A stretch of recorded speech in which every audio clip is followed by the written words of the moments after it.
अस्सलाम वालेकुम। आज हम एक कहानी पढ़ने जा रहे हैं जिसका शीर्षक है अपकार का उपकार। अपकार कहा जाता है बुराई और उपकार यानी अच्छाई।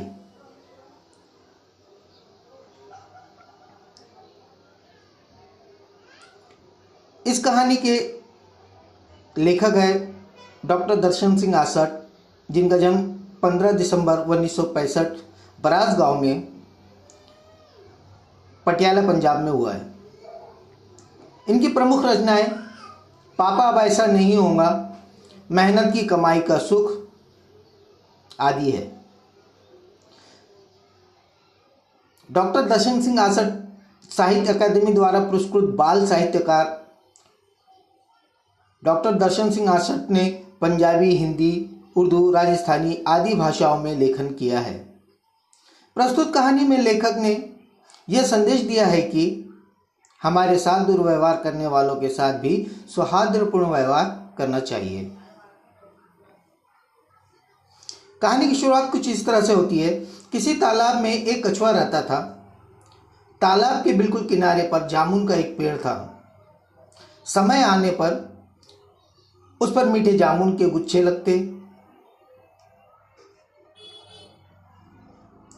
पास के गांव के लड़के उस पेड़ के जामुन खाने के लिए आते। कुछ ही दिनों के बाद जामुन के उस पेड़ पर एक कौवा और उनकी पत्नी आकर रहने लगे।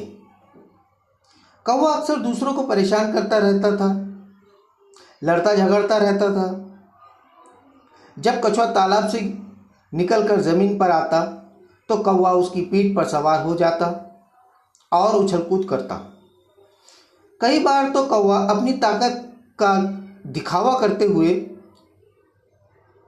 उसे उलट पलट भी देता। उससे दुखी था कछुआ। इसके विपरीत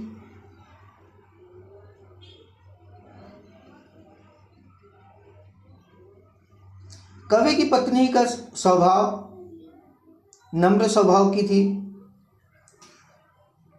पति पत्नी के स्वभाव की असमानता के से कछुआ भली भांति परिचित था। कछुए से दुर्व्यवहार करने के लिए पत्नी उसे अक्सर मना करती। एक दिन जब कछुआ तालाब से निकलकर जमीन पर धीरे धीरे चलने लगा तो कौवे की नजर उस पर जा पड़ी।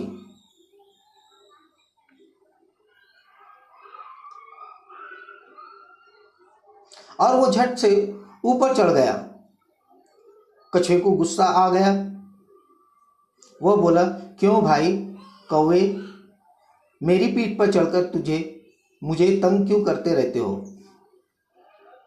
आखिर तुम मुझसे चाहते क्या हो?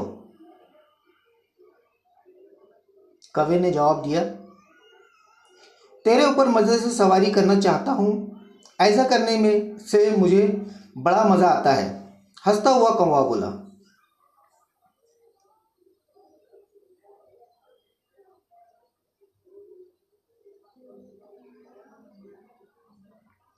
कछुए ने पूछा, दूसरों को तंग परेशान करके खुश होना कहाँ की भलमानसता है?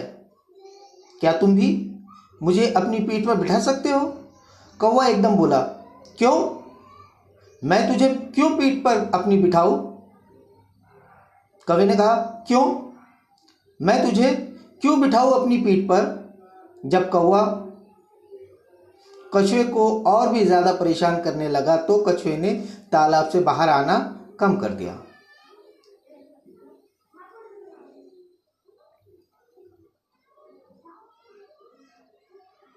कुछ दिनों के बाद कौवे की पत्नी ने घोंसले में अंडे दिए।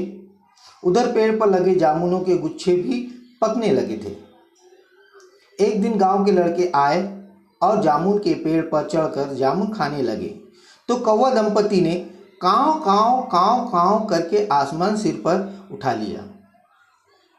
एक लड़का जब कौवे के घोंसले के पास जाकर एक गुच्छे को तोड़ने का प्रयत्न करने लगा तो हिलने डुलने के कारण घोंसले में से एक अंडा निकलकर सीधे तालाब में जा गिरा। कौवा दंपति अपना एक अंडा तालाब में गिर जाने के कारण बहुत दुखी हो गया। वे तालाब के किनारे बैठकर फूट फूट कर रोने लगे। पानी में बैठे कछुए ने गिरते हुए अंडे को देख लिया था। कुछ ही पल बाद वही कछुआ अपने मुंह में उनका अंडा लिए बाहर आया और घास पर रखता हुआ बोला, शुक्र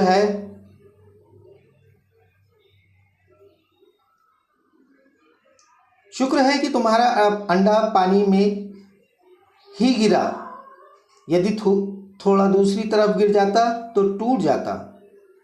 मैंने पानी में से ही इसे गिरते हुए देख मुंह में पकड़ लिया। इसके बाद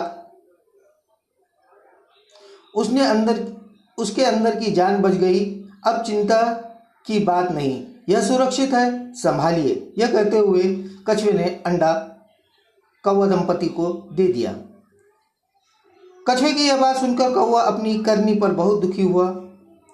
उसे अपनी एक एक करतूत याद आ रही थी, पर अब पछताए होत क्या जब चिड़िया चूक गई खेत। कछुए को धन्यवाद देने के लिए उन दोनों पति पत्नी के पास शब्द नहीं थे। वह निशब्द हो चुके थे। कौवे ने कहा, आज मेरी आंखें खुल गई। मैं अपने किए पर लज्जित हूं। मैं भविष्य में किसी को कष्ट नहीं दूंगा।